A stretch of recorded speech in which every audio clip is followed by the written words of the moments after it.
Brookhaven, my God, it almost looks like a hurricane signature, doesn't it? Isn't it just wild to see? So the tornado's going to be sitting down in here, south of Highway 84.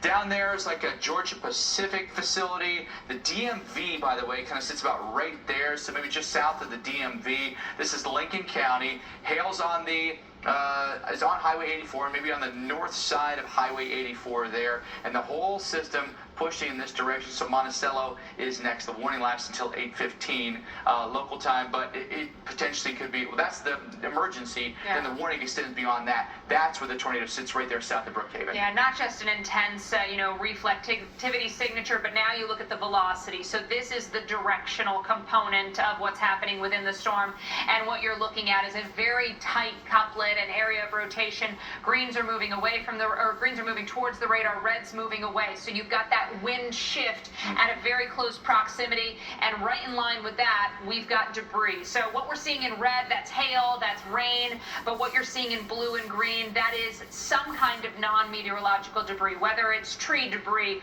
or structural debris or vehicle debris. You don't know exactly what it is, right, but it is not a hailstone. It is not a raindrop, and when it lines up with that area on the reflectivity and especially the velocity, you've got yourself a radar-confirmed tornado, which unfortunately we again do as it crossed over I-55. Marwood Loop at Pricedale Drive, that's where the rotation is, or at least where the debris is right now.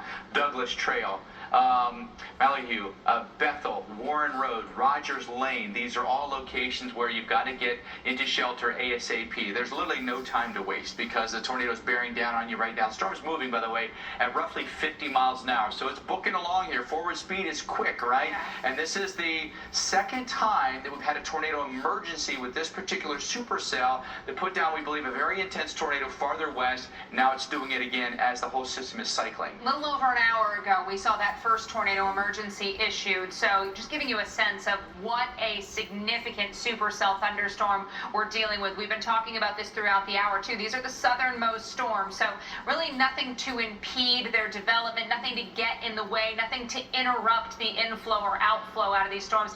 A feed of plenty of Gulf moisture coming in, so unfortunately they are taking full advantage of the conditions today. I mean, we've had a torcon of 5, so this is not necessarily unusual. Unfortunately, though, we're seeing this happen just to the south of Natchez and now just to the south of Brookhaven. It's a very clear signature on the velocities as to what's happening here just south of Brookhaven, north of Macomb.